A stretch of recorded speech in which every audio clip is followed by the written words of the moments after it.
Le prophète se rendit alors auprès des djinns, et Ibn Mas'ud fut témoin d'un spectacle terrifiant, jusqu'à ce qu'il ne puisse plus rien voir ni entendre. Il craignit pour le prophète, mais il entendit soudain le bruit de la canne du prophète résonner sur le sol, ainsi que sa voix leur ordonnant de s'asseoir. Puis il vit des hommes vêtus de robes blanches, marcher en battant des tambours comme des femmes. Il vit aussi des créatures ressemblant à des aigles, fondre sur eux et marcher au rythme des tambours. Peu à peu, il aperçut les djinns s'envoler vers les sommets des montagnes, jusqu'à ce qu'il ne puisse plus les voir.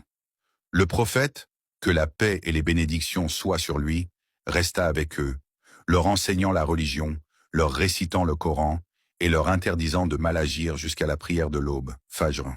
Il les guida dans la prière de l'aube, et après la prière, 2 hommes parmi les djinns vinrent par la suite lui demander de ce qu'il en est concernant la nourriture.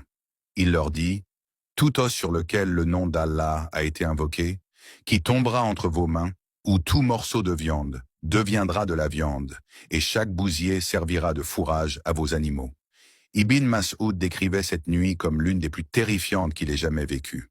Il ne s'asseya de la nuit et resta debout, craignant de dépasser les limites de sa volonté et d'être enlevé par les djinns, disparaissant jusqu'au jour du jugement. Après avoir rencontré le prophète, ces djinns retournèrent auprès des leurs et répandirent l'islam parmi eux. Dès lors, les djinns furent divisés en 2 groupes, les musulmans et les mécréants. Que la paix et les bénédictions d'Allah soient sur notre intercesseur le jour de la résurrection, et demandons tous à Allah le pardon et de nous accorder la paix et les bénédictions le jour de la résurrection. Amin.